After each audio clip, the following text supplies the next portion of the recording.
Sie sehen heute diese ungewohnte Kulisse. Wir kommen in den Genuss einer 10 Meter breiten LED-Wand, die für einen großen Kongress morgen Abend schon vor Tagen aufgebaut werden musste. Und dafür ganz herzlichen Dank der Schlossverwaltung, dass wir das mitnutzen können, der Gastronomie, Herrn Scharf, und der Firma Eurostand, die hier mit 3, 4 Personen diese ganze Technik betreut. Genießen wir diese Technik. Unser etwas älterer Dampfbeamer mit unserer Leinwand hat heute Pause.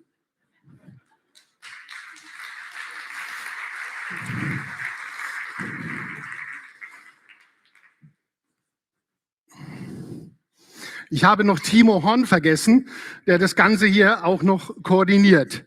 Also man sieht, die moderne Technik braucht mehr Personen als die alte Technik. Ist ja eine ganz interessante Erfahrung. Ja, es sind wieder Schlossgespräche. Und ich weiß nicht, wie es Ihnen geht. Mich beeindrucken immer wieder die auf den Punkt gebrachten Kernbotschaften unserer wunderbaren Architektinnen und Architekten hier im Königssaal. So auch bei unserer Sonderveranstaltung Heidelberger Schlossgespräche in Berlin vor genau mal 4 Wochen in der vollbesetzten Landesvertretung von Baden-Württemberg, bei der sich alles um die Frage drehte, wie Architektur auf die Herausforderungen der Gegenwart antworten kann, zwischen Klimakrise, gesellschaftlichem Wandel und ästhetischem Anspruch. Sätze wie Architektur müsse wieder als kulturelle Aufgabe verstanden werden und nicht nur als technisches Abarbeiten von Funktionen, Vorgaben und Richtlinien, wie es Johann Ragnarsdottir postulierte, oder der Altmeister Dietrich Bangert. Architektur soll berühren, indem sie den Raum zu einem vielschichtigen Erlebnis macht und den Menschen unter die Haut geht. Volker Stab appellierte wie vor einiger Zeit auch Werner Sobek, wenn es um die astronomisch steigenden Baukosten und Vorschriften geht, make it simple, build more with less. Dann, so die beiden, wird das Bauen auch wieder bezahlbar. Und Annabel von Reutern stellte fest, vielleicht ist Fortschritt heute nicht mehr das Neue, sondern das, was bleibt. Und schließlich haben wir alle noch Sir David Chipperfields Statement im Ohr und das ausgerechnet von ihm. Heute geht es um Klimawandel, soziale Gerechtigkeit und Partizipation, nicht um spektakuläre Architektur. Schonungslos formulierte er hier an dieser Stelle im März mit der Erkenntnis unserer Zeit, eigentlich wissen wir alle, was zu tun ist. Und doch tun wir es nicht. Ich bin sehr gespannt, welche Botschaft uns am heutigen Abend berühren werden und uns zum Nachdenken bewegt.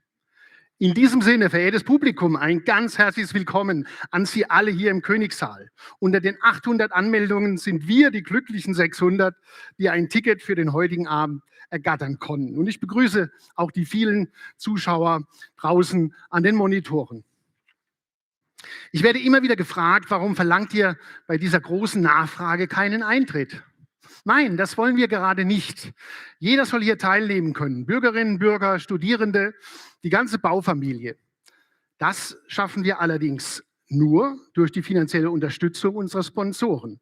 Daher ein ganz herzliches Willkommen der Volksbank Kurpfalz, die heute bis hin zu den Vorständen der Bank anwesend ist. Herzlichen Dank für Ihr großes Engagement.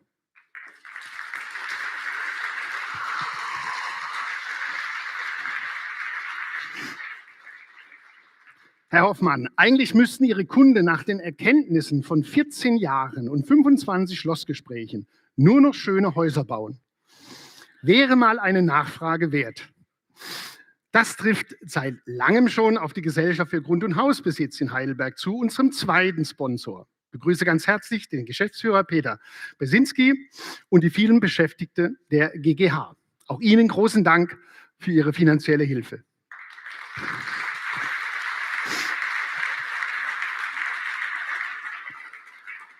Doch jetzt kommen wir zu unserem Ehrengast. Sie kommen von sehr weit her. Aus Chicago, aus New York, aus San Francisco, aus Paris. Ich weiß gar nicht, von welchen Ihrer Studios gerade. But now, it is my great pleasure to welcome our guest of honor. She has traveled from far and wide, from Chicago, New York, San Francisco, Paris. I can hardly say from which of her many studios she has arrived today.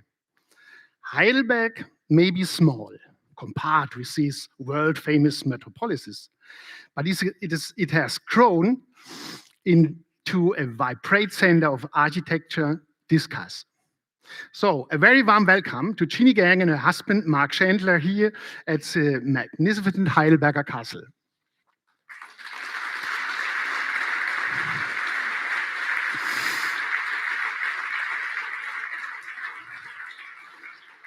Mit auf dem Podium diskutiert nach ihrem Vortrag die Redakteurin der Bauwelt, Frau Ide-Maria Brünn. Auch an Sie ein herzliches Willkommen. Unser Moderator wird Sie beide gleich ganz ausführlich vorstellen.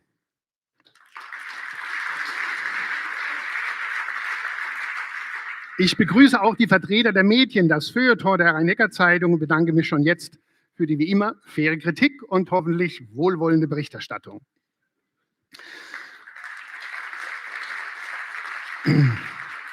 Danken möchte ich unserem gesamten Team, den Mitveranstaltern unserer Initiative für ihre Mitarbeit und Unterstützung, der Stadt Heidelberg, der Architektenkammer Baden-Württemberg, dem Bund Deutscher Architektinnen und Architekten, der SAH-Hochschule Heidelberg, den staatlichen Schlössern und Gärten, dem Amt Mannheim und Heidelberg von Vermögen und Bau und natürlich unserem Haus- und Hoffotografen, Herrn Thilo Ross. Ja, da geht er gerade.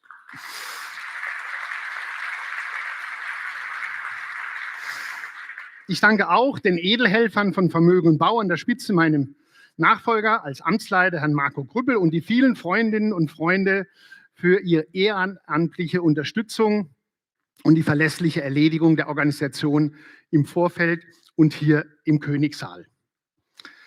Doch jetzt noch zwei Hinweise.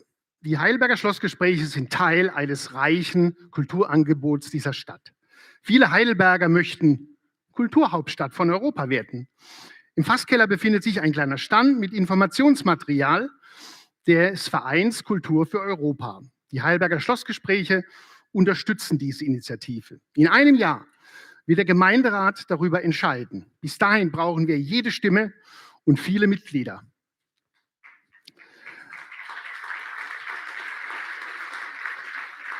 Ein weiteres Highlight im Architekturnovember in Heidelberg ist eine Veranstaltung des BDA am 10. November 19 Uhr in der Chapel.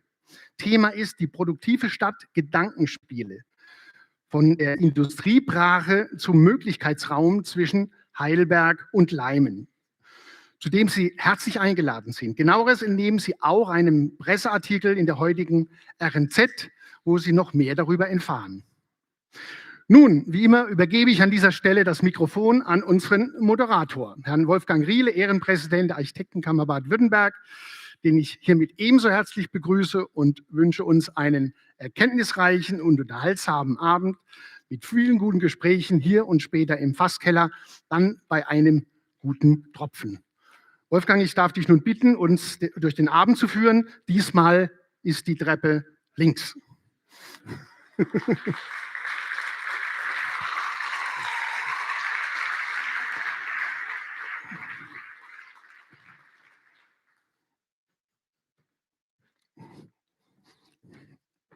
Viel Glück.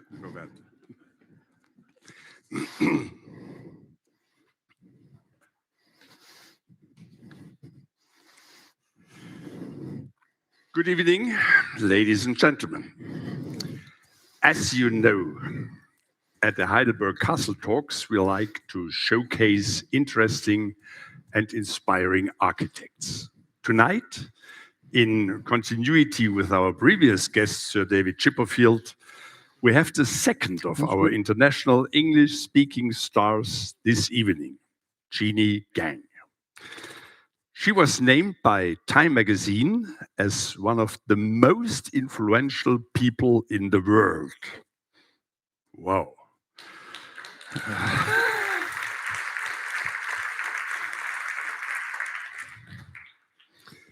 So it's my pleasure to give you a short overview and information about our guest tonight. Jeanne Gang was born in 1964 in Belvidere, Illinois. She earned a Bachelor of Science in Architecture from Illinois University in 1986, during which she also studied in France at the École nationale supérieure d'architecture de Versailles. In 1993, she earned a Master of Architecture with distinction from Harvard Graduate School of Design, where she is now a professor in practice. Her teaching and research focus on the multifaceted potential of materiality and the cultural and environmental aspects of buildings reuse. Jeanne Gang is a fellow of the American Institute of Architects and the founding partner of Studio Gang, an international architecture and urban design practice with offices, you heard it already, in Chicago, New York, San Francisco, and Paris. Her inquisitive, forward-looking approach to design has distinguished her as a leading architect of her generation. Gang is married to Mark Schendel, also a fellow of the American Institute of Architects and managing partner of Studio Gang. Mark is also in the audience this evening. A very warm welcome to you, dear Mark.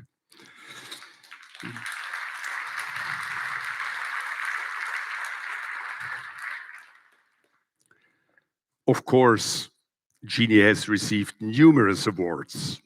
For instance, in 2018, she was elected an International Fellow of the Royal Institute of British Architects. She has been recognized with the Cooper Hewitt National Design Award in Architecture, the Charlotte Perriand Award, and the ULI Prize for Visionaries in Urban Development. And most recently, in 2025, she was awarded the Architect of the Year in Germany by Architektur und Wohnen magazine for her innovative, nature-inspired designs that contribute to public life. Her work emphasizes human dignity, green environments, and strengthening social encounters. She creates striking places that connect people with each other, their communities, and the environment. Her award-winning portfolio includes museums, such as the spectacular addition to the Arkansas Museum of Fine Arts, cultural centers for diverse audiences, public spaces that generate positive social and ecological impact, installations that challenge traditional material properties, and high-rise towers that foster community. Notable among these projects is the celebrated Richard Gilder Center for Science, Education and Innovation at the American Museum of Natural History in New York, which the New York Times called, I quote, a poetic, joyful, theatrical work of public architecture and a highly sophisticated flight of sculptural fantasy. Isn't it great? And also, Gang has created two towers that have redefined Chicago's skyline. The 101-story St. Regis Chicago, now the city's third tallest building, and the 82-story undulating Aqua Tower.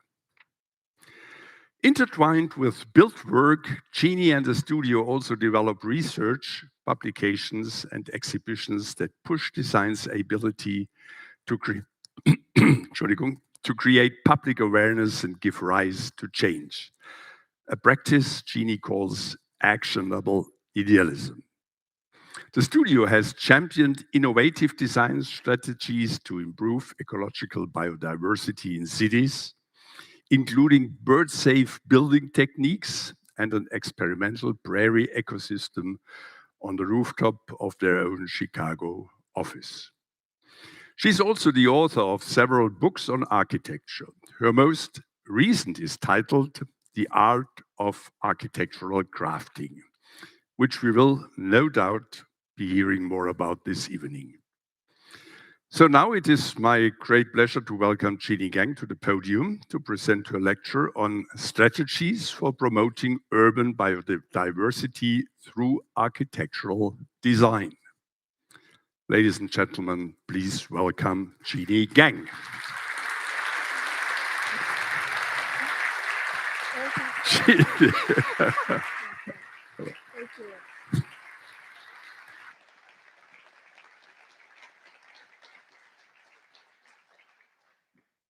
Guten Abend. Guten Abend.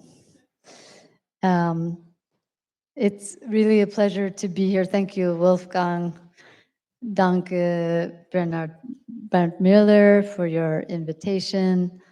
Dank, Robert Pietowski and Dia Ecker for reaching out to me about this incredible lecture series.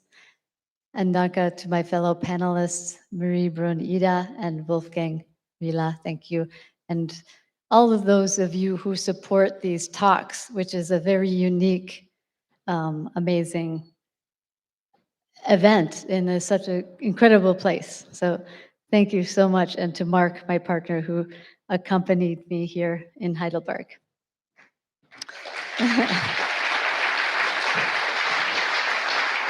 It's good? Dankeschön. Well, thank you, Bernd. My talk tonight is about architecture as a medium for positive change. This is a photo of our office in Chicago. We're inside this, it's a former bank for the old Polish neighborhood in Chicago in Wicker Park. And today we are, as said, 4 cities, 150 people, but we're united by one vision. What drives the studio is what I call actionable idealism, which means doing things today that will improve things tomorrow. And auf Deutsch, I try, machbarer Idealismus. Heute Dinge tun, die das morgen verbessern.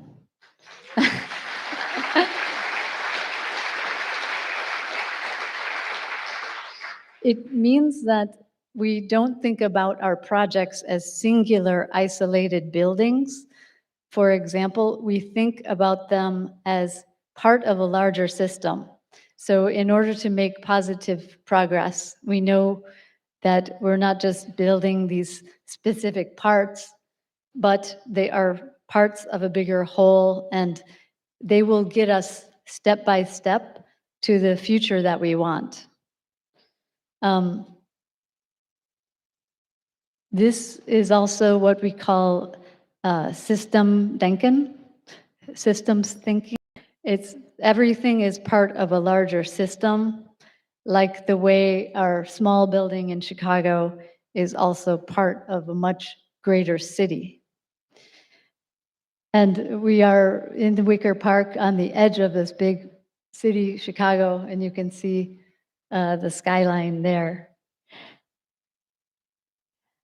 To use systems thinking, system denken, everything which is part of this larger system, we have to think about, how climate change is the main, struggle, the main challenge of our time, and also the loss of biodiversity. So we started an experiment on our rooftop here to grow the biodiversity within the city. So to support a wider range of plants, insects, these are fungi, really cool insects and birds. and to invite them to our rooftop and to try to grow this biodiversity to create a more healthy living urban habitat within the city. And so every year we measure this qualities, and we are now 10 years into the process, and we have been categorized as a floristic habitat. It means our rooftop here, the small rooftop, is on par with some of the most rich habitats. So again, thinking about how do we go beyond our project, we imagined how this, if you think about it, how if everyone started to do the same, we could create a corridor of green roofs. We don't have the space on the ground because it's a city. We could make a diverse habitat in the sky. I think the reason why I'm interested in this is because I am a birder. So this is my eBird profile. And I've always thought about nature as a deep observer of nature and how all these things interconnect. So when we look at projects, we look at the patterns that exist and the relationships between them. For example, in this diagram for a very early project in the office, we made a map of the industrial areas, the post-industrial areas of Chicago, and the green areas, and the migratory bird paths. And the idea of this is now we can take these different kinds of information, and through synthesis, we can propose a project that addresses these issues. So it was our first project. It was a nature museum, but it was built in this post-industrial landscape made out of recycled materials that were nearby, but also protect birds from the dangers of collisions with window glass. This poor little guy over here met his demise with hitting glass that he cannot see. But this is significant because over 1 million birds, 1 billion birds per year just in North America are killed or injured with window glass. So it's taking a big toll on the biodiversity. So today I want to look at these are like 4 themes of actionable idealism, machbarer Idealismus, to attach the projects to these different themes, okay? So starting with this project, we're building inside this context of an older nature in the city. It's a zoo in Chicago, and when it was built, the idea of nature was really more about a representation of nature, not the biodiverse nature we want. But what our project entailed is creating an urban ecosystem within the city. And you can see how close to the city this is in Lincoln Park. And it's within this zoo. And when we came to the project, they asked us really just to design a beautiful pavilion. So when you saw the introduction slide, it was the pavilion that we ended up designing, and that's what they wanted. But we saw that there was a bigger problem, which is the nature was very in bad shape. The edge of the water was broken down. So why not take it as an opportunity to increase the place, to make the place more attractive to animals and people? And so instead of only designing the pavilion, we made the habitat for a biodiverse, invitation to animals and birds, insects, and plants. After the project, this has become a very big success, and you can see these data points. It's now a center where people study urban nature. So on the left is all the different turtles that are tagged and counted in the city. On the right is the eBird list of birds here. 214 different species have been mapped in this place, including these are black crowned night herons who turned it into a rookery. And then there's these study groups that use the place for understanding nature in the city. On the upper one, that's maybe some of you have these trail cams. You can see what's happening in the night. This is a bat. It listens for different kinds of bats, and children can learn about all this right in the city. Well, it turns out that we have a lot of animals in the city. Like on the left are skunks. Maybe you know what they are. And then we have also coyotes. Over 2,000 coyotes have been tagged within the city of Chicago. So I'm really interested in how cities can be both for people and animals. Of course, there will be some conflicts, but how do we make more the city more inviting? And then we designed a pavilion, and I think this is very important that the architecture helps to introduce new places to people. So this is a pavilion designed with glue laminated wood lamellas, and then these fiberglass pods, which are designed after these seed pods here. This is the installation.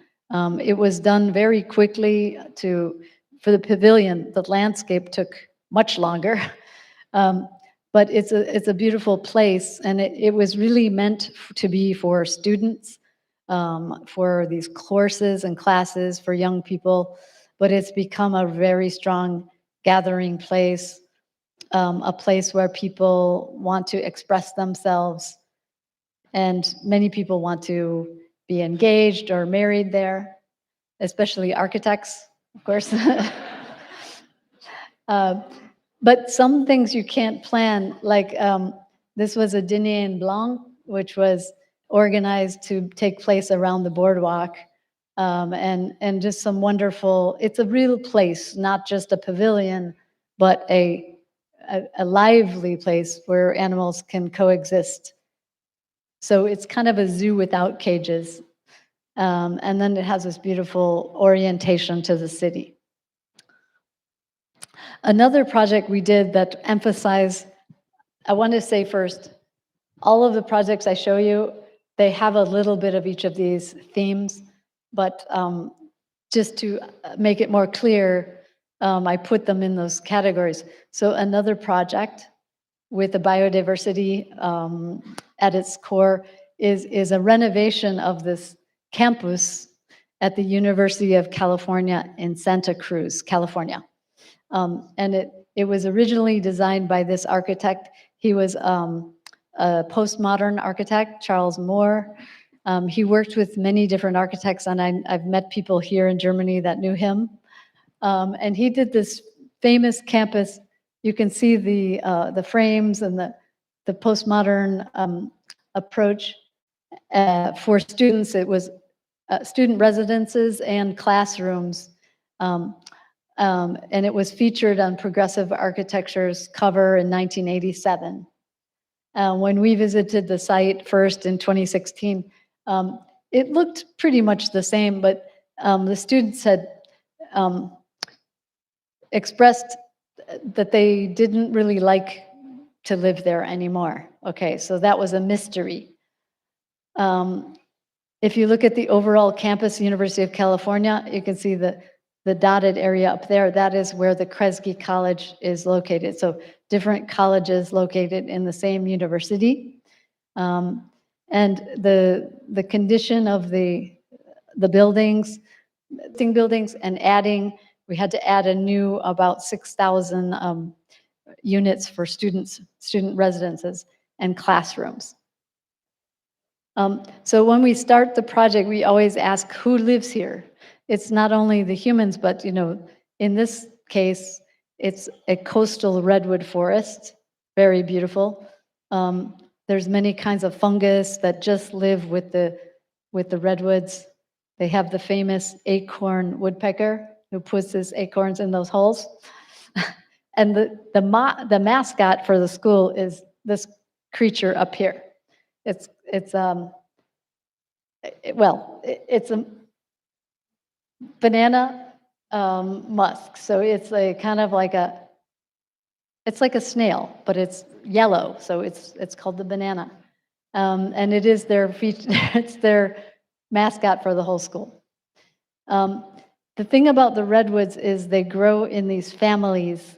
So where the center round circle is called the fairy circle, and that is where the oldest redwood died, and then the children grow up around that spot. So they're really sensitive, and it's one organism with all these trees. And then again, who lives here? We asked about the students, and these are some of the signs that they had up.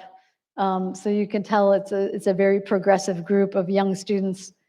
They're kind of like hippies, and they really want to take part in their planning of their university. So we asked them these questions, like to find out what is important to them. So this is another thing about planning and designing in this way where you have systems thinking. You really want to get the input from the users, not just come as the architect and put something down. And so these were some of our questions. Why didn't they like it anymore? And you can see us meeting here with the students. They had a lot of opinions, and we listen and we incorporate their ideas. And so as it started taking shape, one of the really important things was to avoid hurting the families of the redwoods. The students brought it up also. And so our building shapes start to form around the clusters of families. So the new projects are the 3 student dorms here and the classroom building, and then a renovation to the rest of the streets and buildings to make them more accessible. So one of the buildings, this is the classroom building. It took cues from the fungus that grows on the side of the trees, and we used this to inspire the building to keep it very low. And you can see that everything is framed in timber, so it's all very low carbon footprint. And this is the final classroom building, which has numerous classrooms and then faculty offices that step down to the ravine. So it was also a dialogue with the previous architect, who's no longer living, but how can we have a conversation with his work? But it's very nice to be a student in this space and be able to look out at the redwoods and have a timber structure around you. On the left is the classroom building. On the right is one of the student dorms. You can see the 3 residence halls here. And just to come back to this idea of biodiversity, we are building in a sensitive place. So how to make room for those animals, for those trees, but also protect the birds. And this is the treatment of the window glass to protect birds from crashing into the glass. So you can't see it, but it's on all of the windows. And what we did was we used all the profiles of the different animals there. And the students really love this. They've turned it into a T-shirt, and they're really excited about this approach. So I think this is, of course, exaggerated, the brightness. You really can't see it when you have to go up close, but it really represents, I think, the spirit of the campus and the spirit of biodiversity in our built environment. Lovely college to go to, and I wish I could go back and study again. Okay, now I want to really focus on why, tall buildings, why density, and this is a piece about the city, and this is Chicago on the right. It's a model of the city, and it shows all the buildings that have been built in the last 50 years and how those buildings can be improved. And on the left is kind of the inspiration for the Aqua Tower. And not every city is built for high rise. I mean, but Chicago is a city that loves high rise buildings. I think it's because we don't have any landscape at all. It's just flat. So we like to have these tall buildings. And when I first was approached to design a tall building, I thought about it. Why do we want to do that? And because it's not, we do say no to projects, but this one was interesting because when you start to look at the carbon emissions of, this is a suburb, how a typical Chicago suburb spread out versus a compact footprint, you really can see the difference in the analysis of the tons of carbon emitted every year by the different typology. So on the left, for each household, 1.9 tons of CO2 per year. On the right, this arrangement produces 14 tons per household. So it means that people are driving much more, and the roads and everything that it took to build this ends up adding up. So if you can keep a compact footprint, it can be good for the environment, with the caveat that it has to be the right type of city to have tall buildings. When we started the Aqua Tower design, we also wanted to think about how you relate to the inside and outside with a tall building. And this is a wind tunnel study, a CFD study showing that the balconies that would help us to break up the wind or confuse the wind. So again, we're thinking about different things before coming up with the design.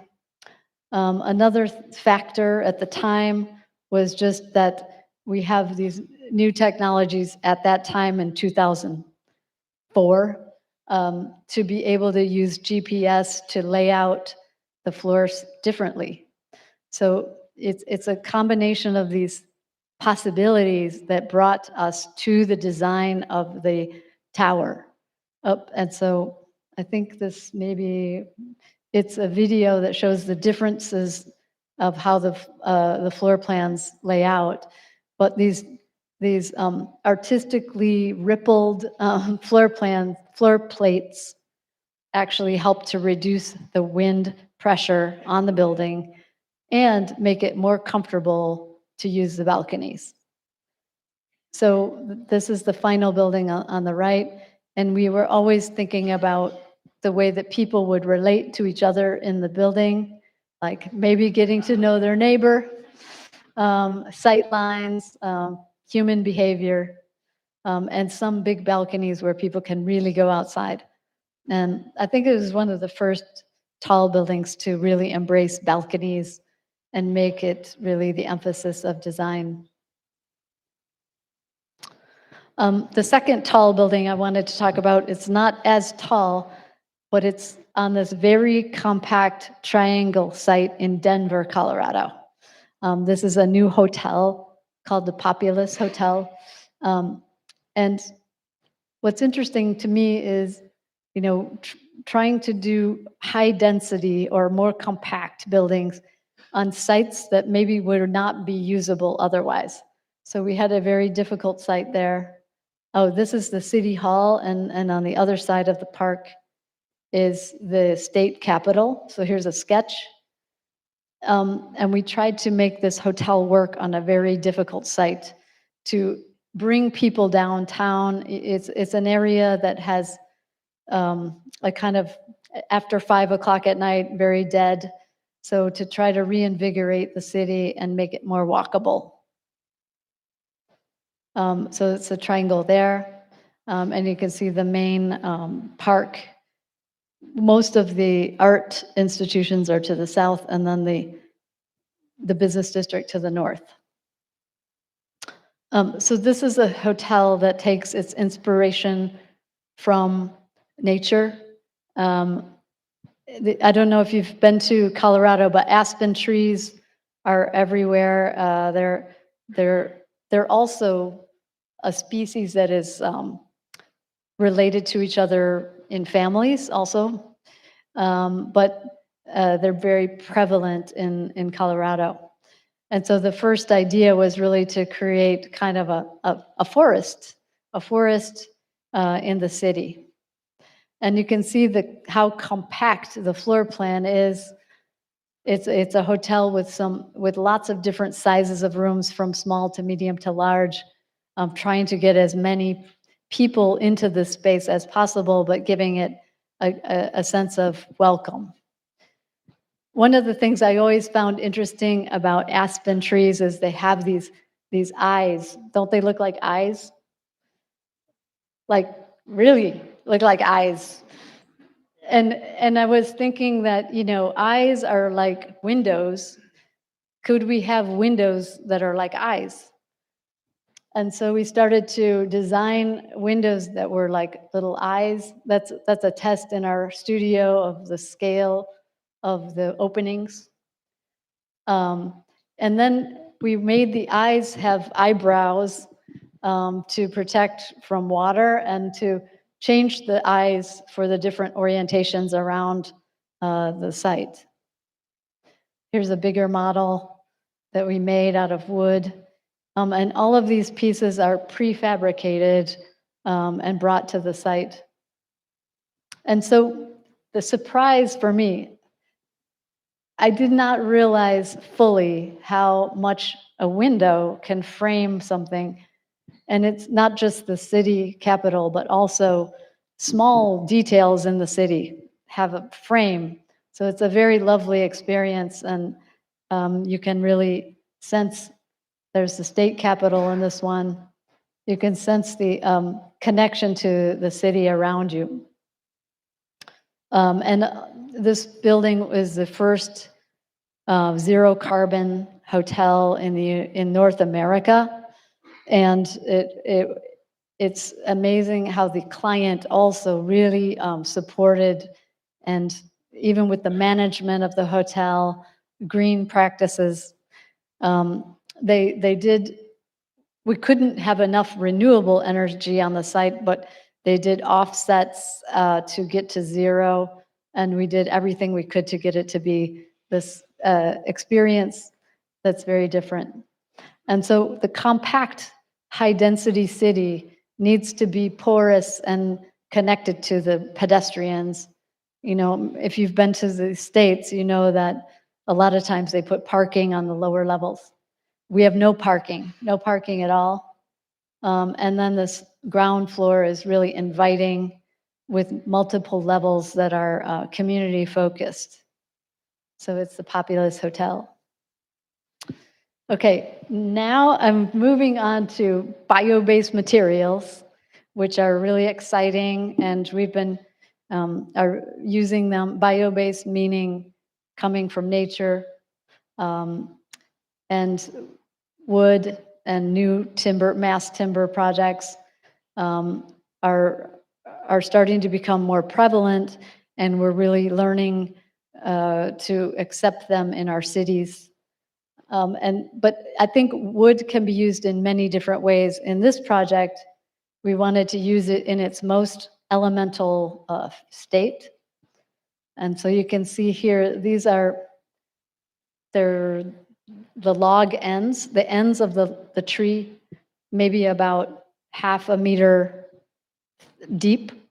And they create a wall that is very much like a brick wall. It's built like a masonry wall. And this is a technique that was, I guess you would call, a vernacular technique. We discovered this um, on some old barns, and then we adapted it to a new modern building. It uses a tree, the white cedar that is found in the same area as the site in Michigan. And, oops, sorry.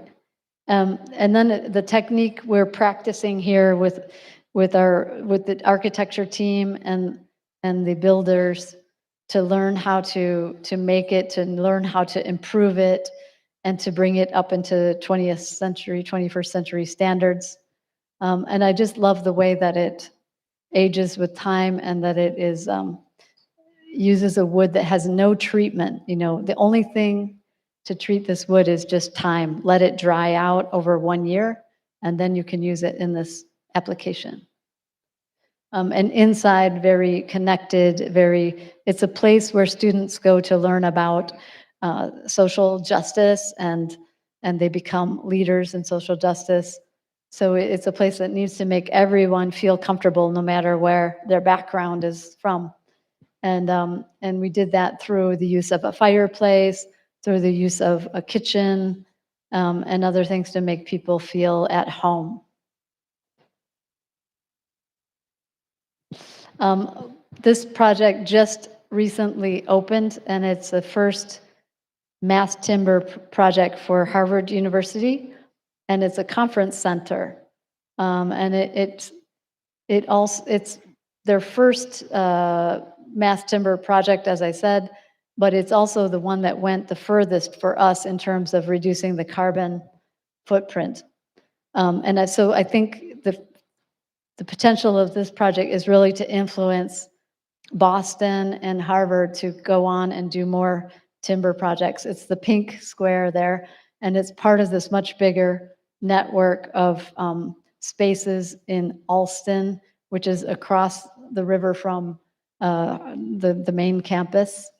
And the inspiration was really making a branching structure, like a tree, where the stairs and the elevators could be like the tree trunks and provide these kind of social spaces around it.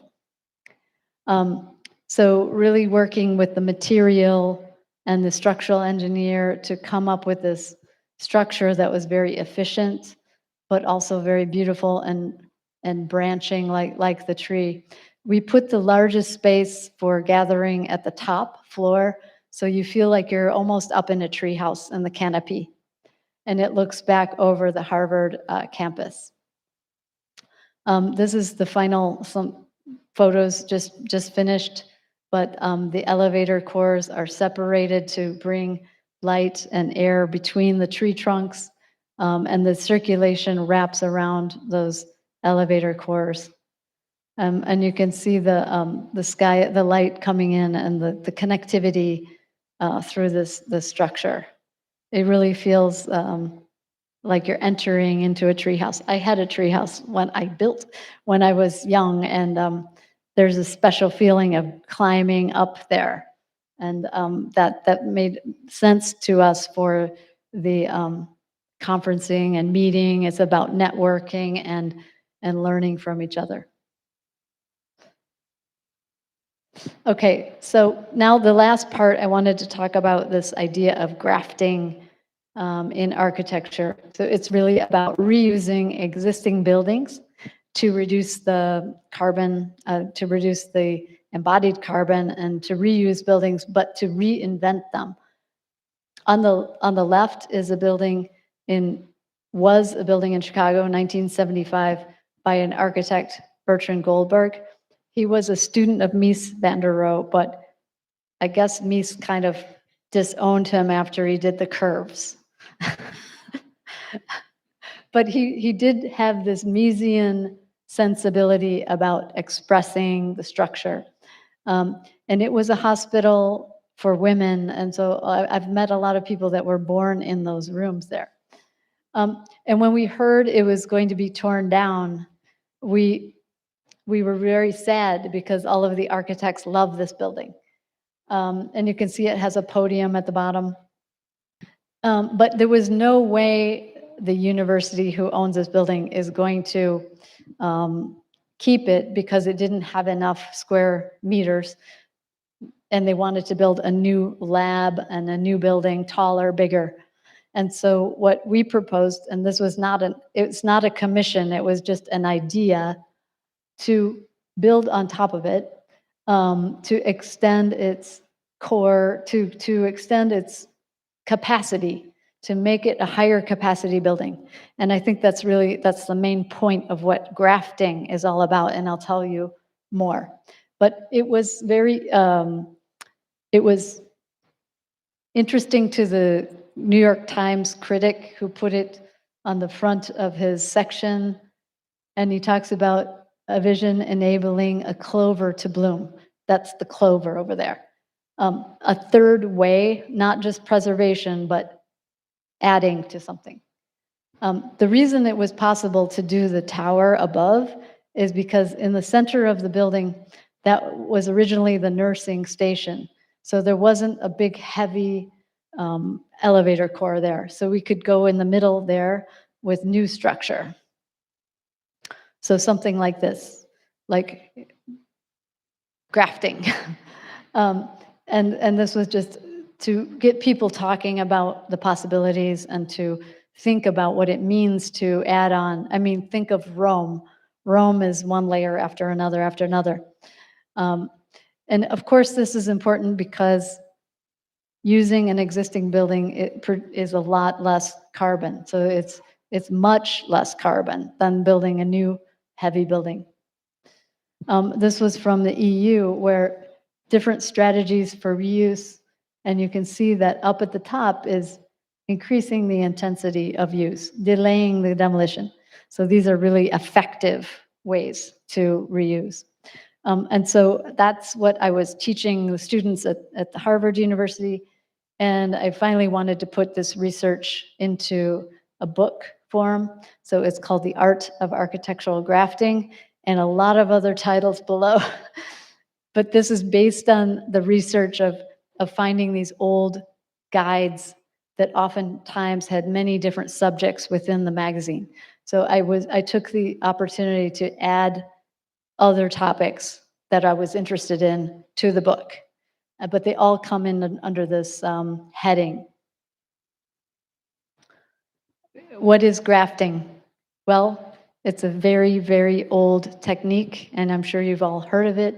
This is from a 3rd century mosaic that's in France. It's showing probably Roman grafters doing it in the field.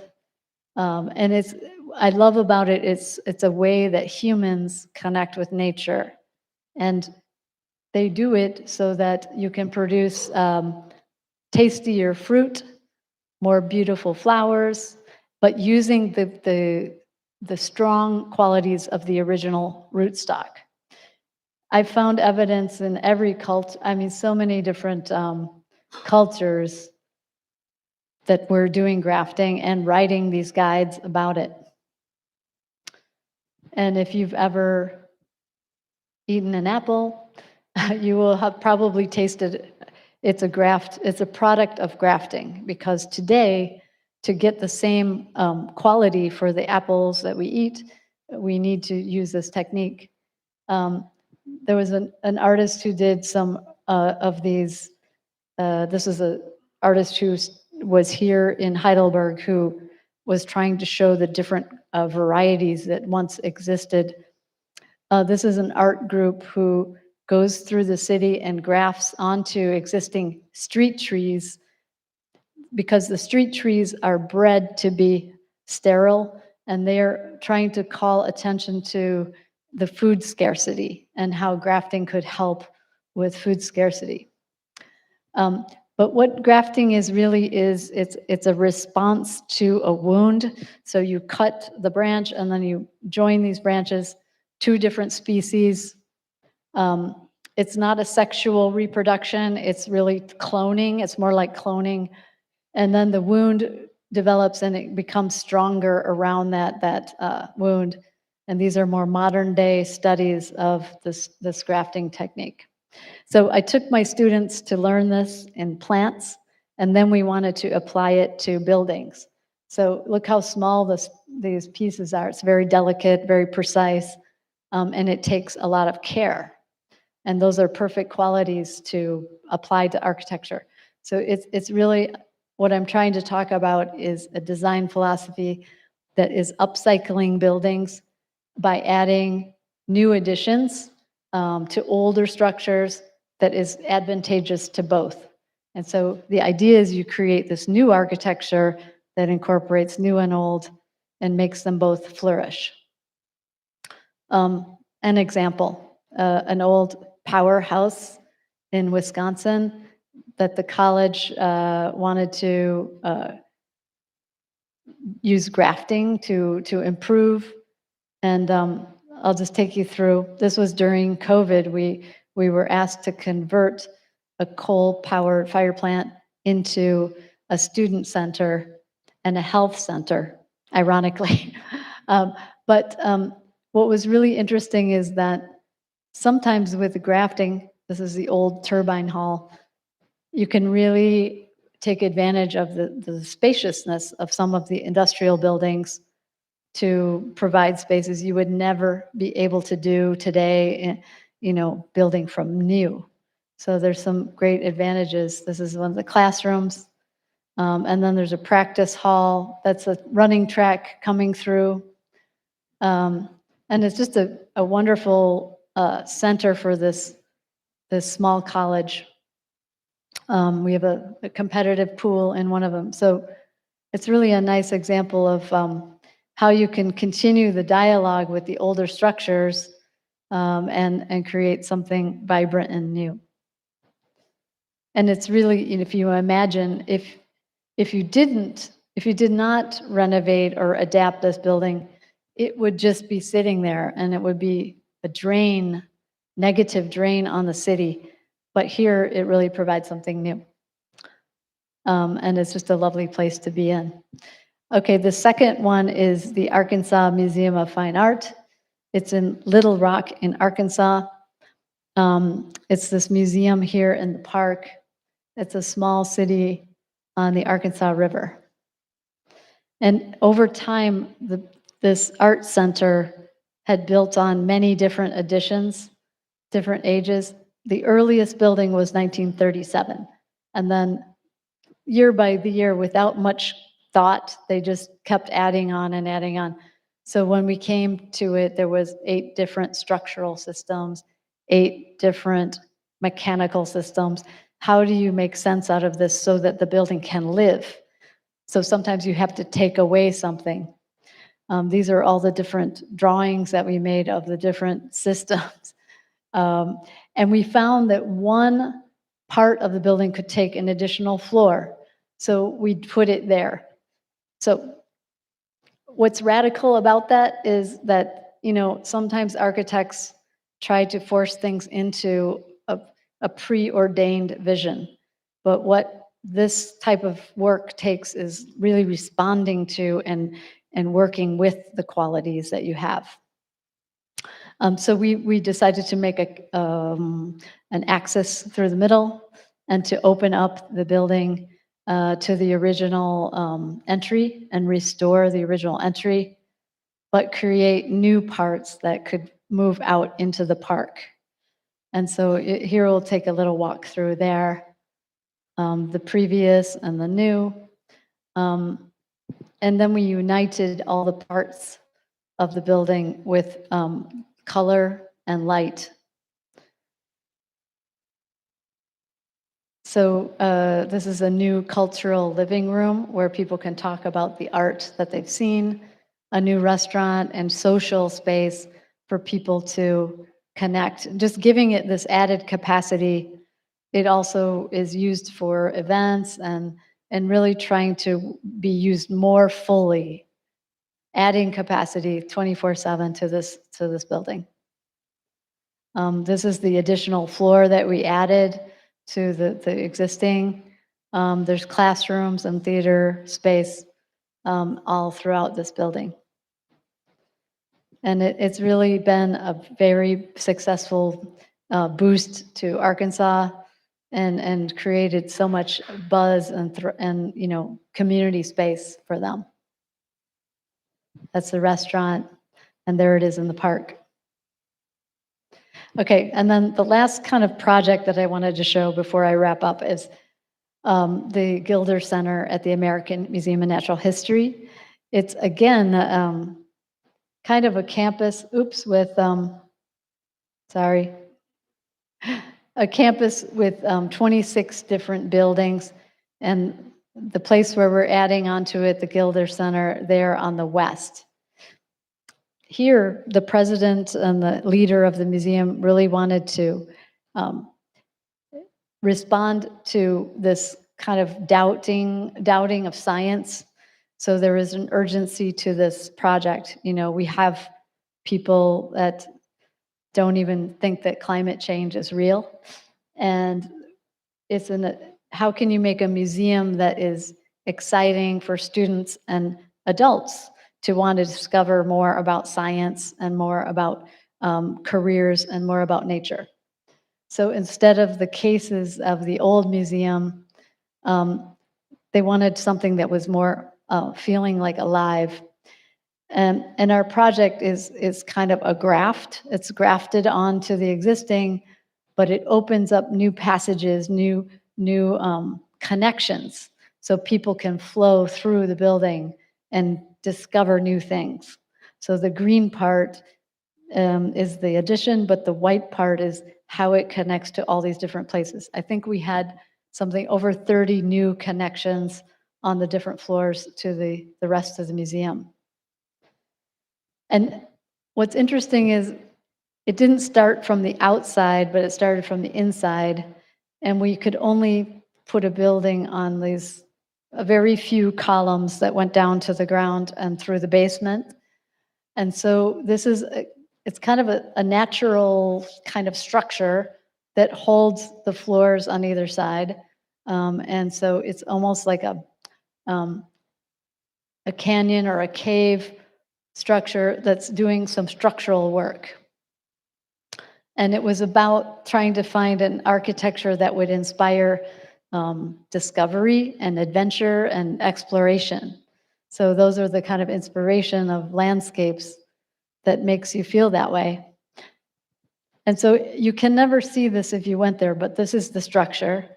It's made out of steel rebar and concrete that is shot into it. That's important because it didn't have any formwork and it doesn't have any finishes. So it is the architecture. So it's kind of a landscape in itself. It is the architecture. To study it, we used all kinds of computer programs, but also these handmade models, digital models, very big ones, to study how it was spanning between the columns and how the openings would work. To build it, we learned from infrastructure projects. That's a tunnel under Manhattan, many stories down, that we were able to tour, and they made these walls in the same manner, shooting the concrete into the formwork. So you never knew this, but there's like a cathedral underneath Manhattan in the tunnel structures.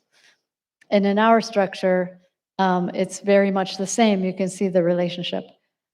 So no formwork, just the material shot into the form. It's the first time we ever built a building that started, you could only see it from the top down. So the scaffolding is inside the hall, and then they start taking it out, and that's when you see the final result. So it's very much anticipation to wait. And then when you see this, we knew immediately that it's fantastic and it's going to work.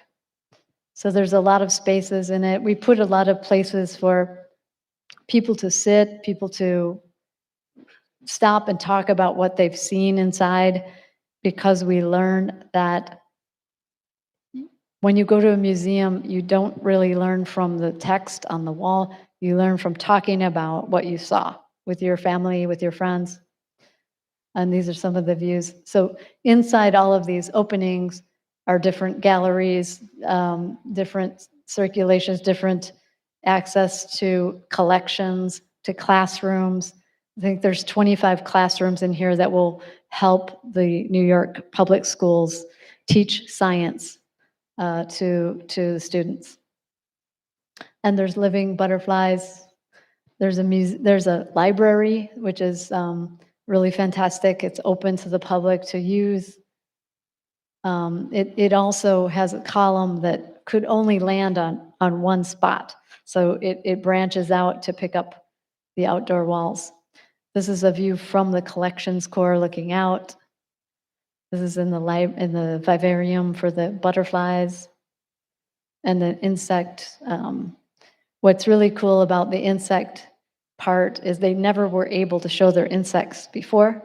And now they have this fantastic display of live leafcutter ants on the left, and they're foraging. And then the exhibition designer, Ralph Alpabon, created these globes where the ants go. This would normally be underground, but for the museum, they create these worlds inside with the fermented leaves. So what I love about that, it's almost a microcosm of the museum that we designed in a way, full of holes and really organic. And so it's been super popular to have this public space within the museum to have people be able to occupy it. How does it relate to the existing buildings? I told you there's 25 buildings, different ages, different styles. We decided to relate to the John Russell Pope structure, which is exactly the opposite on the axis with ours. And it's a classical building, but it has an arch. And we use the same granite. This is the same granite from the same quarry, in fact, to connect these two, both intellectually and physically to each other. And now, okay, so that was that. Now, the only thing I wanted to end up with is talking about like grafting. How do you do it when you get down to the tectonics? And sometimes we get buildings like this where it's like, it's not the Museum of Natural History. It's a little building on a campus. And so, you know, it involves taking stock of what's already there. What can you reuse? And so this idea of grafting, different techniques for connecting the old to the new, we use that kind of thinking when we're thinking of how to build up a new section. So we had a steel and concrete structure. We want to add something lightweight. Timber is lightweight. So there's a true need for more timber in architecture, at least in the Northern Hemisphere, to build lighter buildings and to expand these buildings. And so what we did here was a kind of an extension of that small building to create a lab, which you can see here. So now we can have the mechanical systems above, we can have light and air in this lab. And also you can see the old and the new together. So that's a kind of tectonic example of grafting that ends up giving a very different appearance to the existing building, but we're using its structure and foundation. So we need wood for grafting if we want to do lightweight additions to structures. And so coming back just to close out with the machbare Idealismus, what can we do to make this happen? I want to come back to Chicago and think about the place where, you know, I grew up and its pollution, which has always been a big problem after the industrial era. A lot of these are brownfields or Superfund sites. And there's this aspect of trees that can actually clean out the soil. So that's interesting.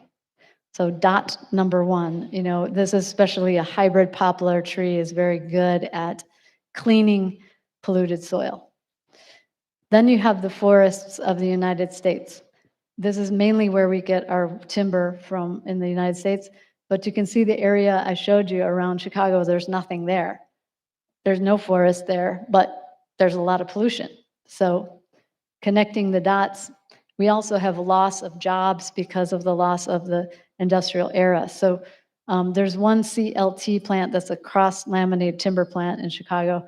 But what if we started to populate some of those polluted sites with small microforests of different types? They need to be designed a forest is not just one thing, it could be many, many things. So bringing this sensibility to the design of the forest to make a green timber industry that would also bring with it more jobs, more processing, different a level of biodiversity that we could design into the future. So it's about systemic thinking. It's about thinking outside of your site, and that's what we love to do. So thank you very much.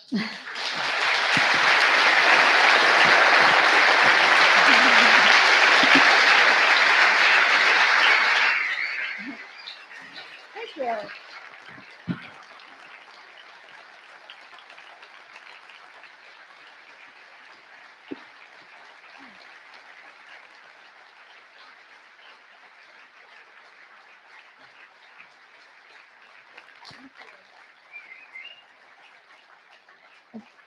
I think I'm going to take Das Gelbe.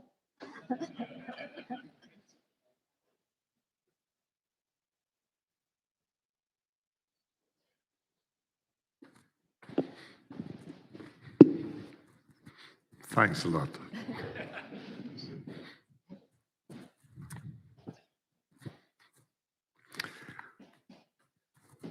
Yeah, thank you, Jeanne, for that wonderful and inspiring presentation. Now we come to the second part of our program this evening, a more informal chat with Jeanne Gang, myself, and Marie Brun-Ide. She's already on the stage. Welcome.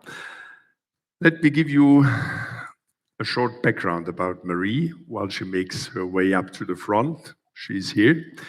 Marie Brun is a Danish cultural historian and an editor at the German architecture magazine Bauwelt in Berlin.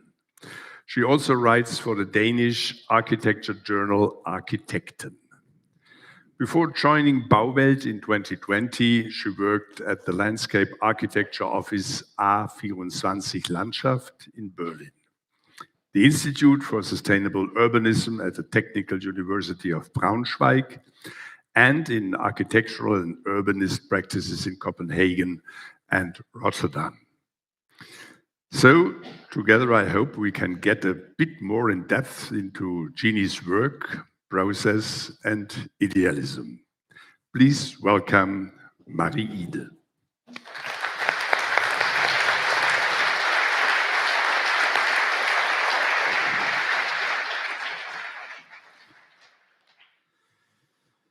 Marie, if you allow, I will start with a personal note. I was reading your book, Jeanne, The Art of Architectural Crafting, and very much enjoyed the story about your father taking the family on outings, but with a hidden agenda. Let me quote from your story, Birds and Steel in Chicago, just a few sentences. Jeanne wrote, "My father, Jim, engineered bridges. He also planned our family's summer vacations, long road trips across the United States, all packed into our rusty Pontiac station wagon. While he ostensibly chose the routes to explore extraordinary landscapes, in reality, they were an excuse to see bridges. We sought out the longest and tallest ones, suspension to beam bridges from bascule to covered. I had to laugh because my father did exactly the same thing with me and my brother and my sister. He was an architect, and on Sundays, he would pack the family into the car and take us for drives to control and see building sites instead of the promised countryside. But let us go back to one of the most memorable bridges you saw at that time, the Chicago Skyway. And you ended with pollution themes, so it fits quite good to ask you to tell us more about that experience. you had when your father brought you to this special bridge, and how it gave you the impulse for your later environmental activism. Thank you for that question. It's really, yes, as I showed in the last part, the south side of Chicago, the whole Midwest really suffered from loss of the industrial businesses, but then was left with the legacy of the pollution. And so particularly on this bridge that goes to the Skyway in Chicago, you could see the soot on everything from, the bridge with the spectacular, structure, but also the structures of the steel mills and the town that was really very close to the steel mills. At the same time, these wetlands with exotic birds, migratory birds inhabiting the wetlands. So a really interesting mix of these different things. But it was really those times in Chicago seeing that contrast between the pollution, which you could see and feel on your skin, to the potential of all of the children and people that live there, but also the wildlife potential that started, I think, the idea of how to reconcile these histories, the natural history with the industrial history. And it's a work in progress because it's going to take a long time, but it can happen. I am convinced it can happen. And I think that the idea of introducing timber industry is really like it would be a big step. And we have a lot of interest in that idea. So I'm excited to pursue that. But yeah, it comes from way back, this experiences, for sure. Yes. Thank you. And how about you? What happened with the results of your travels to architecture sites?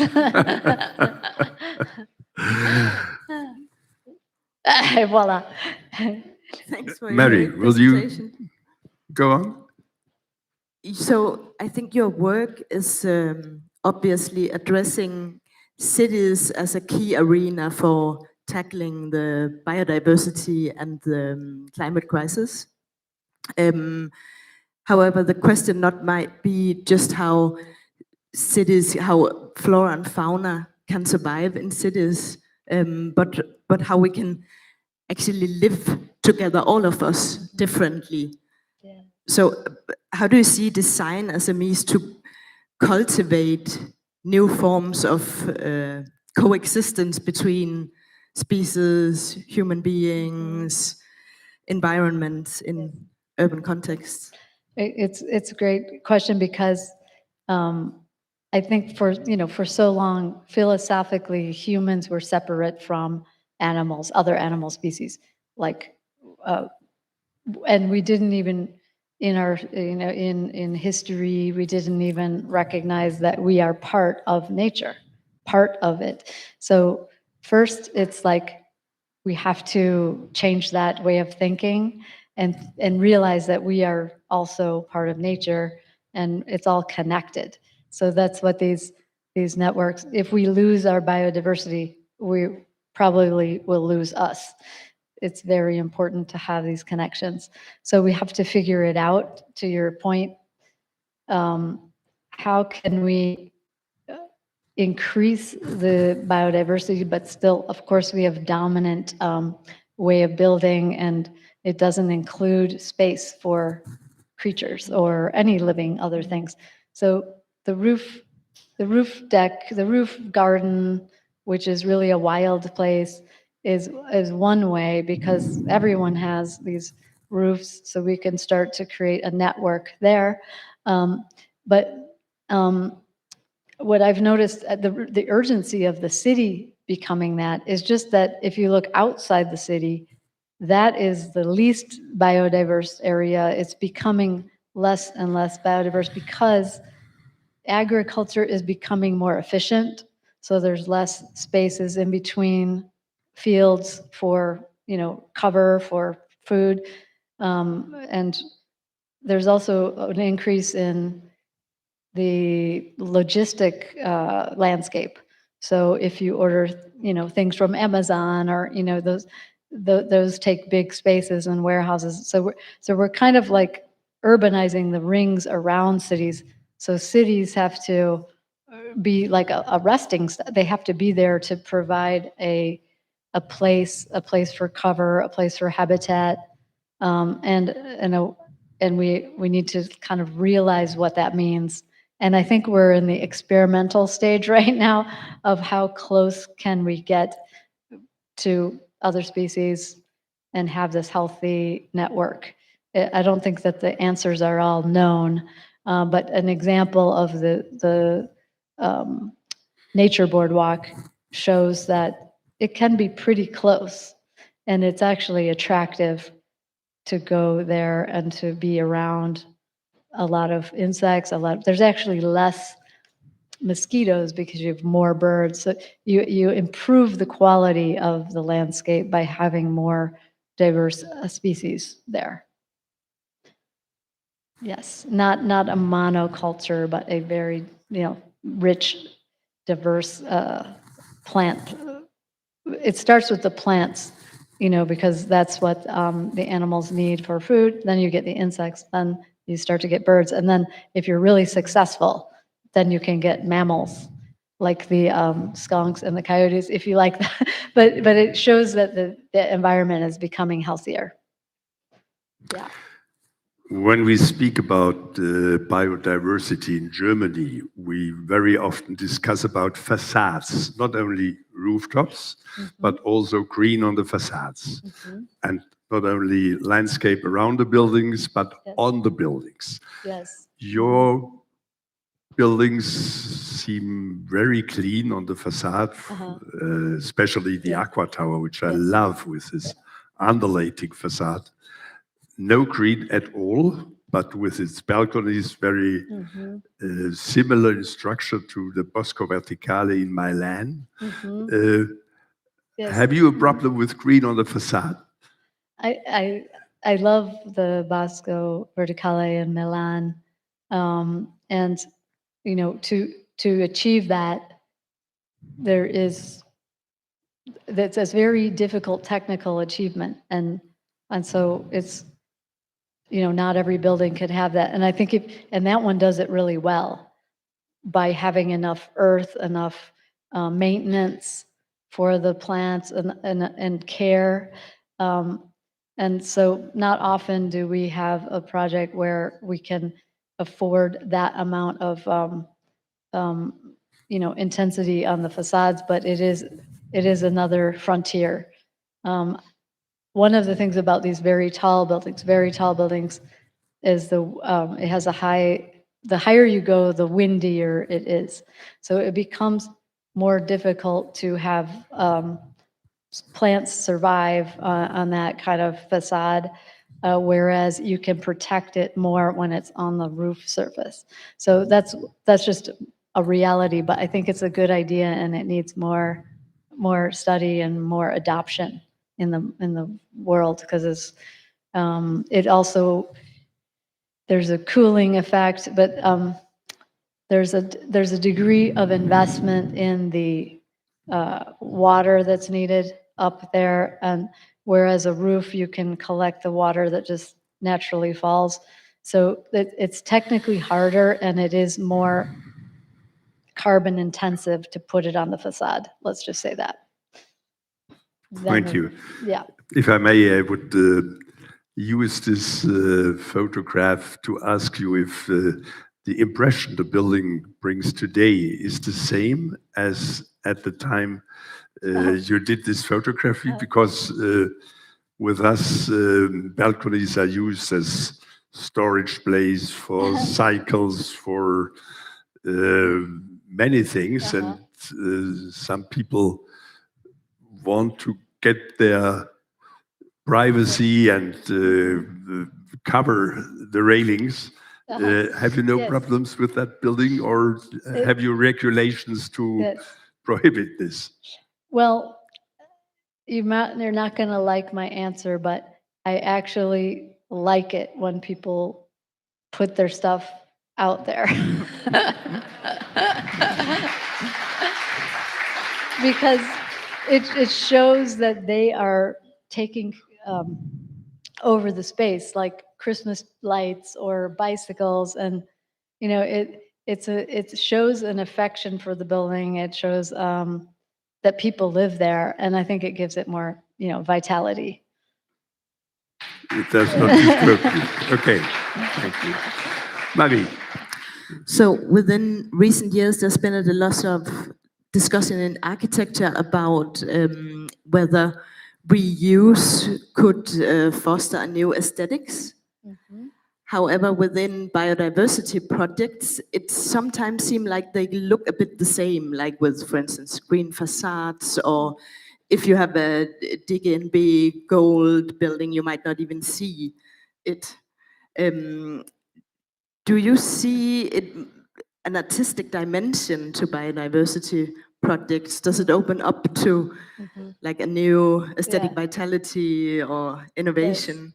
I like this question because I didn't show this project, but it is something that we're thinking about. And one of the for the Venice Biennale that just happened and is still on right now, we did an experiment of how could you transform the orders of architecture. In other words, the column capitals, the columns, the arches, the ceiling ornamentation or roof ornamentation into living, habitable spaces for different species.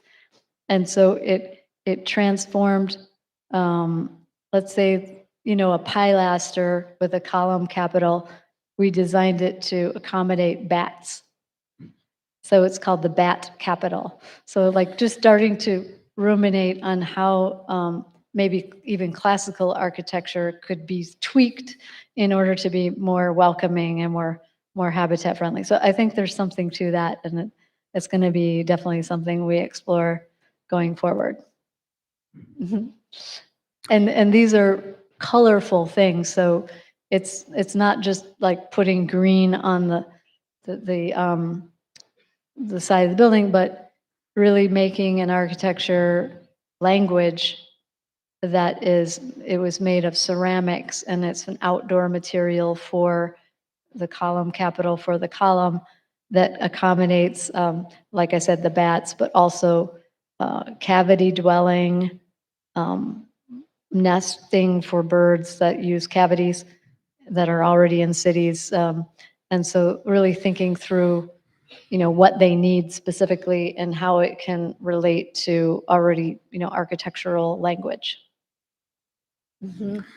What role does experimentation play in your life as architect? Do you experiments more in the office or more at the university? Experimentation is really important, I think, for all architects, and you have to find ways to do it safely. Like, you don't want to put a brand new material experiment on somebody's building that hasn't been tested. So we use our own building. So, to try things. We do exhibitions, like in the Venice Biennale. Teaching is really a way to encourage students to also come along on that journey. And we publish books and we do research.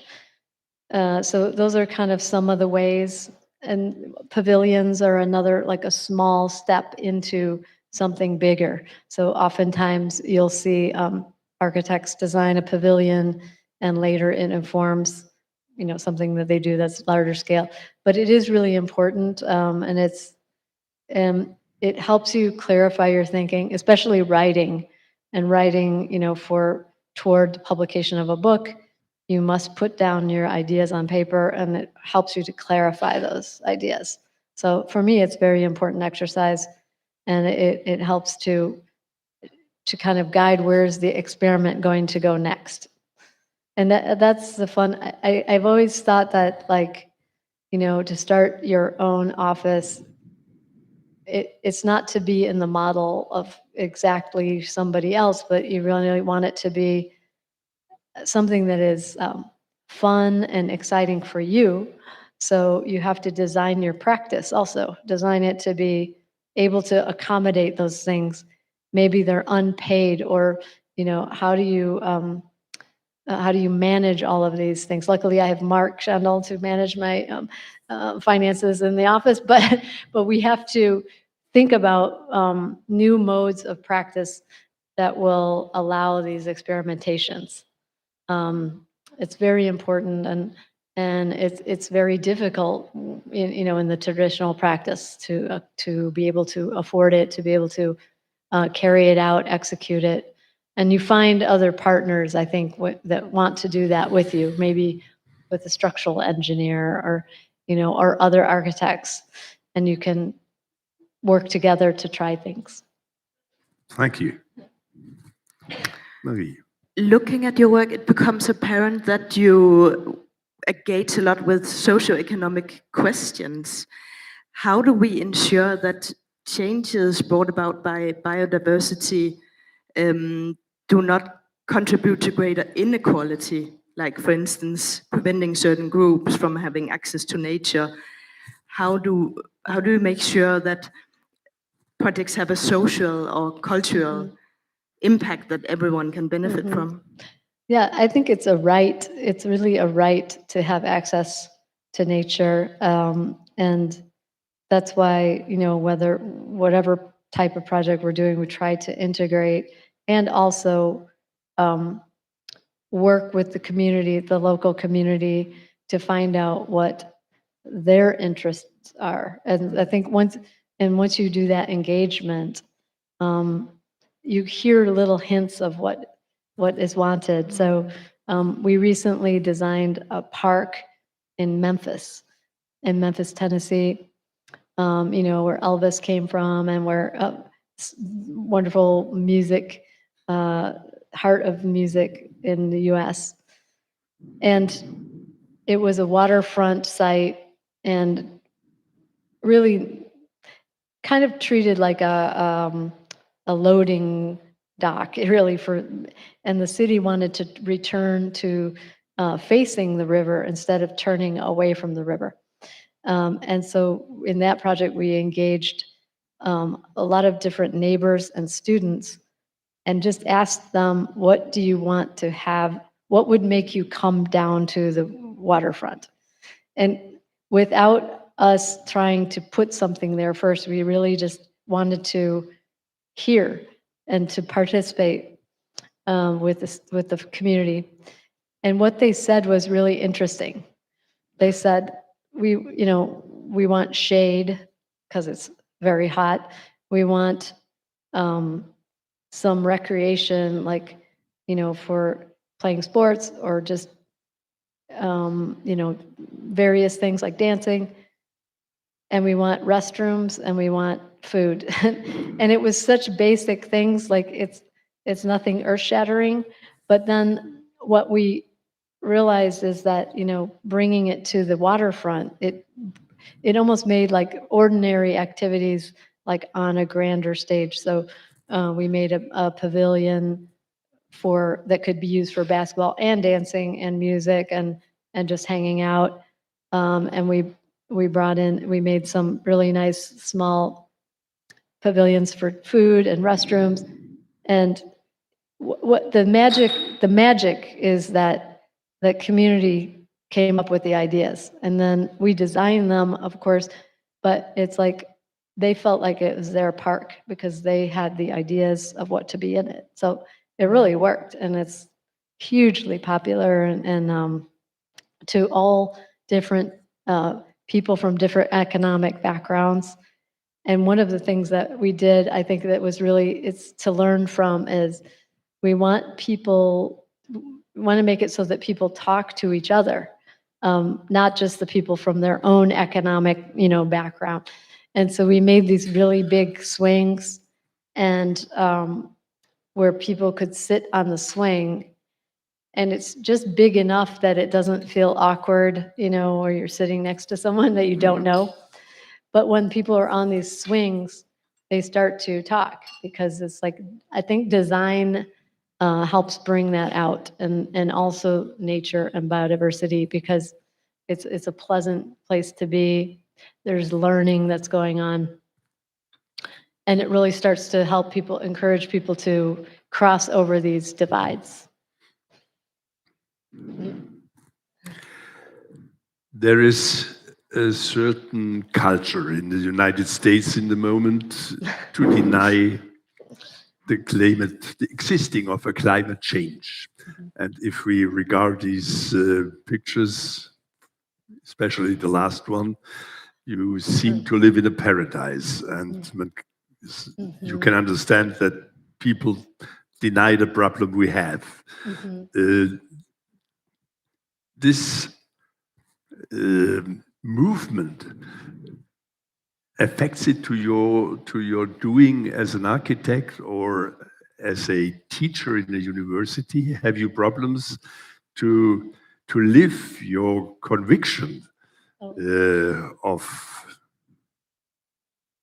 what is necessary today? Okay, I'm trying to read into your question. Well, I mean, I have certain things going against me right now. Number one, I work at Harvard. Number two, I'm a woman and I also have a cat. So, but no, I think the thing that's deceiving is that it's a very big country. There's a lot of points of view. There's a divide, between increasing divide of wealth between rich people and poor people, and not much in the middle. So there's a lot of differences. And then you have urban dwellers, and you have rural, let's say rural. And so one of the things that unites us all is everyone is going to experience, some very difficult climate change thing, whether it's a wildfire or flooding or storms. It's happening across the board. And so I just try to find those things where we can connect with people. So we're currently working on a recovery plan for a small town in a very rural area where you have somebody like me coming in, but what we do every time is ask people themselves what they want to see change. What do they want to see in the future? And when you start to ask people these things, you can find common ground. And I think that's the key going forward. We might not be able to, wave the flag about sustainability, but we can talk about what to do to prevent a natural disaster happening again, or to prevent overheating, or to to reduce energy use, to create more security. So there's ways to talk about all these issues that I think everybody can get on board with. And so that's kind of like the tactic that we employ to gain a bigger audience, to keep working towards this actionable idealism. And I think thing about actionable idealism, like idealism is out right now. And I think I see a lot of, the backpedaling and just saying, okay, it's more about difference. So we have to get back to, what we can do today to improve tomorrow. And I think everybody can get on board with that. And I'm not running for office.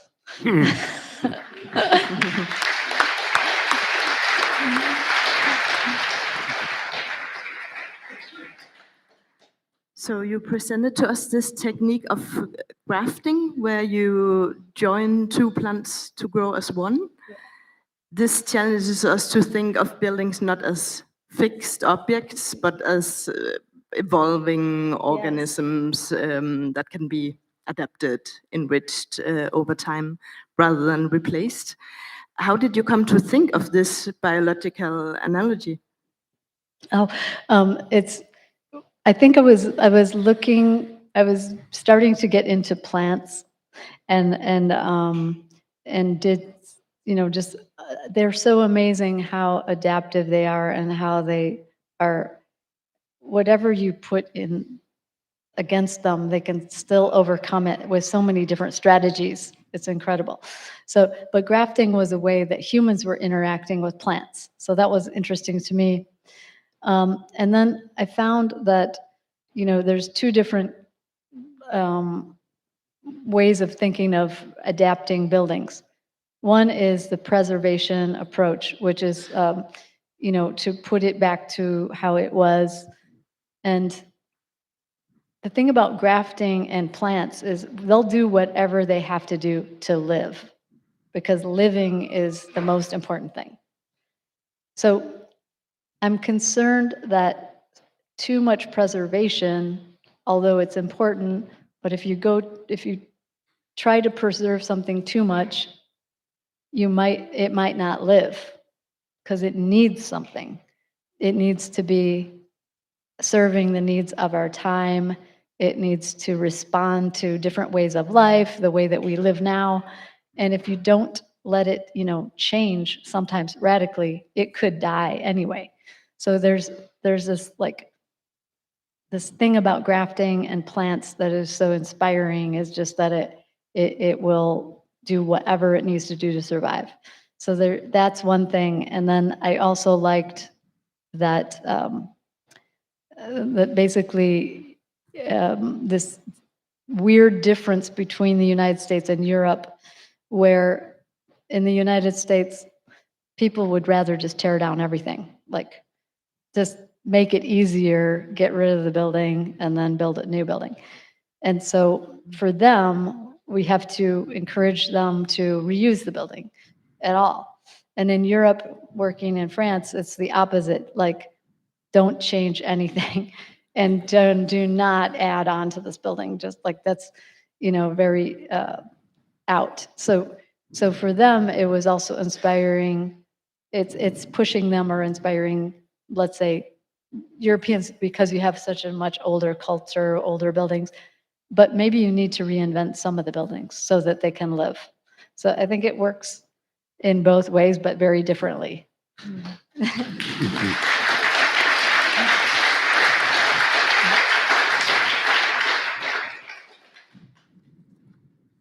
You want one more?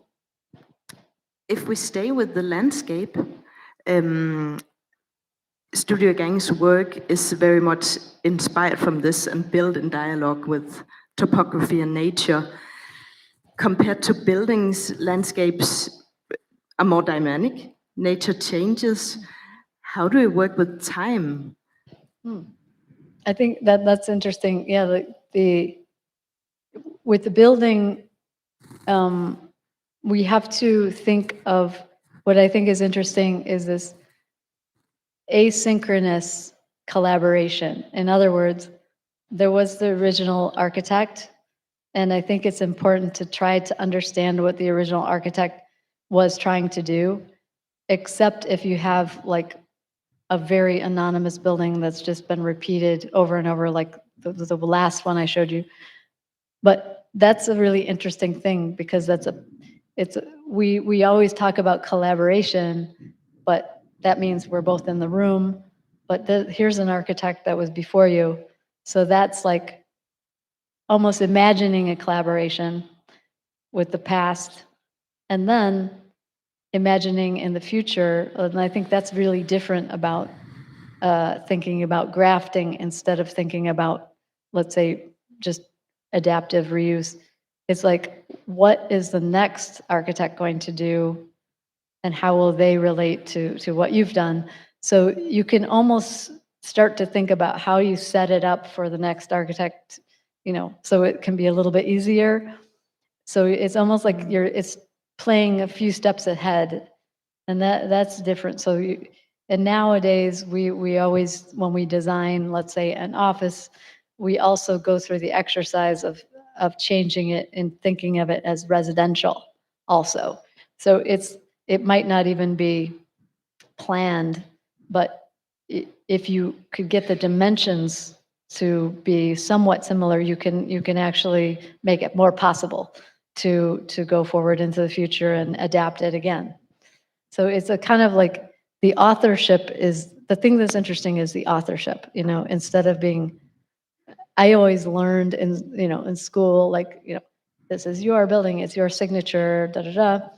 And then, but this is different because it's like a combined signature over time, which I think is interesting and new.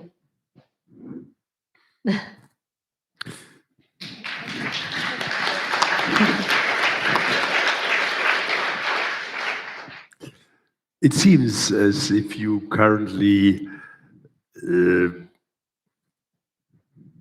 changed the radius where you work. You left the US, you have an office in Paris in the moment, but you are working also in Europe and different places. Is this a certain strategy of Studio Gang to be a worldwide architecture firm, or is it because you recognize that the US is not the only place to work, as great as it is? It's a great question. I think, the desire to be local, like somewhat local, to have people, architects working on projects that are from the area or can, in a short distance, connect to people from the area. That's important to us. And that means that, if we were just doing everything from New York or Chicago, you're never going to be as connected. So we think of it as this, like a network, but where each office is its own, it's its own thing, it's its own region, but then it has its networks with the other ones. So it's kind of like a plant. Or maybe it's like one of those coastal redwoods or populous trees. So we're networked, but we're individuals. But I think it's also just, we love having the cultural differences between the different offices, and we can bring our resources together. So to answer your question more directly, we got a chance to do a project in France. It was actually competition. And after working on it for 1.5 years and not winning it, but I had met so many collaborators, engineers, other designers, and I didn't want to just like leave and not, it felt like I had a connection. So we started just very small and started to build up our practice in France. But it was more at that time, it was just more of a feeling of the relationships and not wanting to cut off my relationship with Europe and just go back to the States. And it kind of was similar with the West Coast too for us, because we had a project, and then we collaborated and a couple of people were from there and they wanted to move back there. And my partners here in the Paris office are European. They wanted to come back. So it's pretty organic into how it formed, but it makes so much sense in terms of the way that we work, and that we can bring these more, let's say, international approach, but at the same time be rooted into the local area. Thank you. One of your most poetic projects published in your biography or in your book, Studio Gang Architecture, is refurbishment, upcycling, and development of the Tour Montparnasse in Paris. A fantastic project. You didn't show us tonight because you told me you didn't win the competition. You have been second, which is quite a shame because the project is incredibly fantastic. Can you tell the audience a bit about this? Yes. La Tour Montparnasse in Paris is one of the most ugly buildings in Paris you can imagine. And what she did is tremendous. Well, it was really a wonderful project because it was taking the idea of adaptation, reuse to a tower. And as you said, it's not the most beautiful tower. One of the worst things about it is the shape of the building makes the wind go straight down to the plaza below. So if you're ever standing on the plaza, you're gonna almost blow away. And so the other thing is it had asbestos or amiant, I don't know how to say it in German, asbestos. And then it had this facade that was not thermally sound. And so it's really about taking off the skin and creating, a better skin that is also ameliorating the wind problem at the base and giving people these bay windows and fresh air. So it was really, really a great exercise. Again, almost like the American Museum of Natural History, there's a lot of things underground also so when you have to carry the weight of the new heavier facade down to the ground, where do you take those loads? And so we kind of spread it out at the base to miss the railroads below. And so it had all of these kind of technical challenges, but it also had this symbolic dimension of reinvigorating this part of Paris and reclaiming that Haussmannian axis with something that would inspire and be more beautiful and be a place you want to go work again. So next time I'll show that one. Yeah. Thank you very much. Marie. I'm still curious about grafting, and I do have some more questions, but we also wanted to open up for the audience, right? I couldn't understand you in a moment. We also want to open up to the audience to ask questions. When you have finished, I open it. Okay, so I'm just starting this. Take one more. Yeah, we can. One important point of yours about grafting is that it's not just about reducing carbon emissions. It's also about, you speak a lot about capacity, about increasing usability and pleasure. So if sustainability becomes a source of diversity and beauty and human connection rather than restraint, how does that change our view of architecture and the city? Yes, there's something about the grafting in plants that it takes this care and carefulness, but then it's about the beauty, the tastiness, the pleasure of the result of this combination of plants. And I think we've been thinking too much about sustainability as like depriving us of something.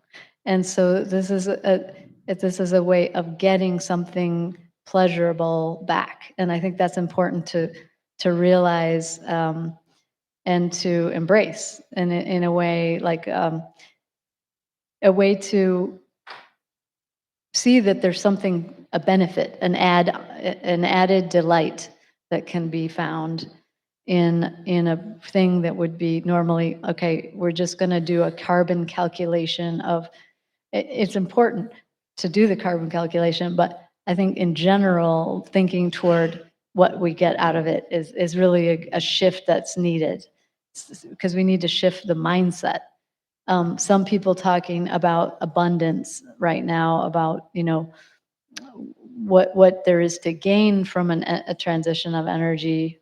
And I think what I was talking about is what there is to gain from rediscovering something that's already there. Yeah.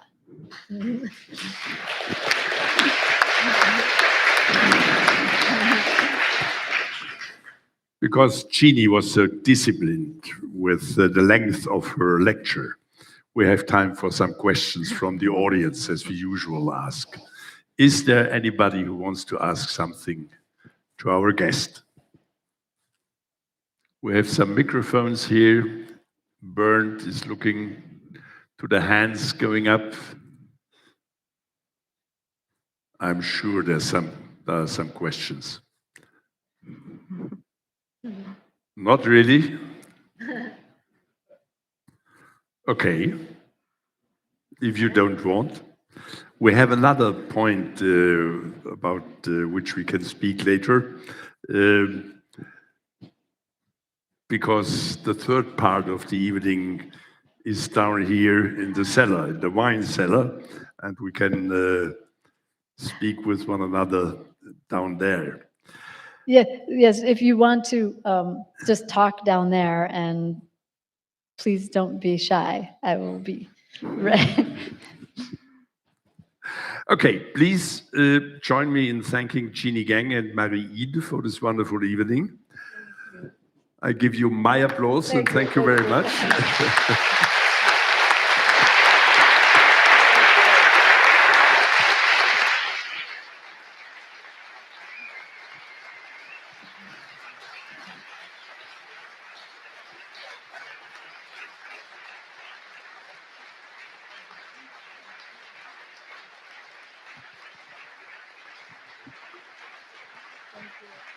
Your applause. You're so kind. Thank you. And I would also like to especially thank Bernd Müller. He is at the edge of the stadium.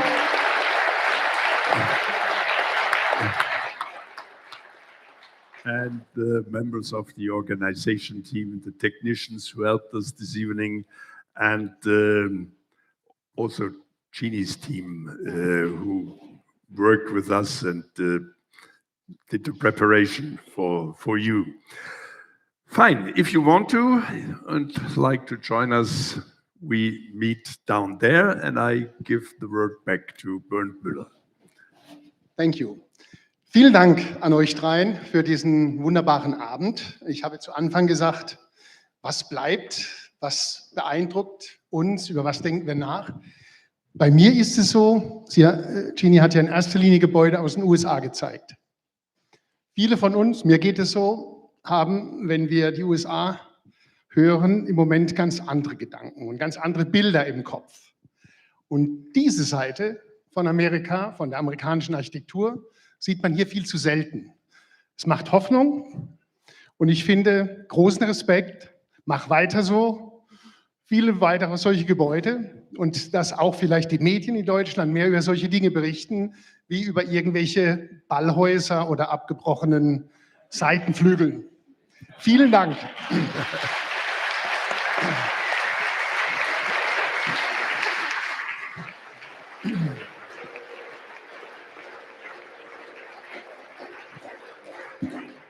Zum Schluss, wie immer, der Ausblick.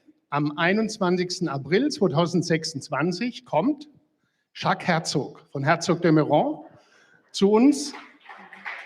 Auch hier wieder ein sehr langes Werben mit viel E-Mails und Überredungskünsten und Empfehlungsschreiben. Aber er kommt zu uns und vor allen Dingen, und das wird natürlich jetzt immer in Anführungszeichen einfacher, wenn ich sage, Jeanne Gang war hier, Sir David Chipperfield war hier, Daniel Liebeskind. Ach so, ja, dann komme ich auch. Aber eine Bitte, wir können tatsächlich erst, wenn die Einladungen rausgehen, das sind immer so 2 Monate vorher, werde ich sie bearbeiten. Sonst werden wir verrückt und die Veranstaltung ist übermorgen schon ausverkauft. Das können wir nicht machen. Aber trotzdem, in dem Moment, wo Sie alle die Einladung bekommen, Sie bekommen eine, müssen Sie 2 Stunden später bestätigen. Wie gesagt, hier waren es nach 1,5 Tagen und sonst wird es ganz schwierig. Also, 21. April an gleicher Stelle. Herzlichen Dank und noch einen schönen Abend.